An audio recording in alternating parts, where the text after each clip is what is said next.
আসসালামু আলাইকুম।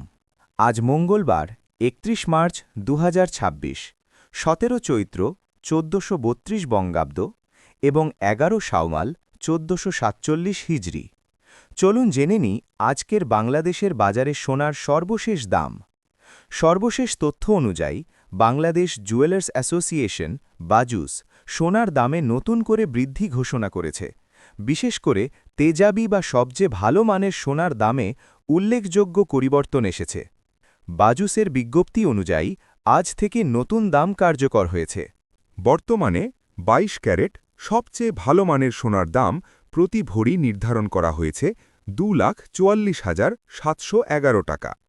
আগের তুলনায় প্রতি ভরিতে দাম বেড়েছে ৩,২৬৬ টাকা।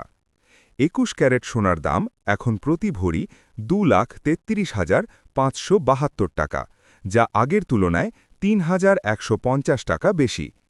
১৮ ক্যারেট সোনার দাম নির্ধারণ করা হয়েছে প্রতি ভরি ২,২১৩ টাকা, আর সনাতন পদ্ধতির সোনার দাম প্রতি ভরি ১,৬৩,০৬৩ টাকা, যেখানে আগে ছিল ১,৬০,৮৪৭ টাকা, অর্থাৎ বেড়েছে ২,২১৬ টাকা। সব মিলিয়ে বলা যায়, আন্তর্জাতিক বাজারের প্রভাব এবং স্থানীয় বাজারের চাহিদার কারণে সোনার দাম আবারও বৃদ্ধি পেয়েছে। আপনি যদি সোনা কেনা বা বিনিয়োগের পরিকল্পনা করে থাকেন, তাহলে অবশ্যই এই আপডেটটি মাথায় রাখুন। পরবর্তী আপডেট পেতে আমাদের চ্যানেলটি সাবস্ক্রাইব করতে ভুলবেন না। ভিডিওটি দেখার জন্য আপনাকে অসংখ্য ধন্যবাদ।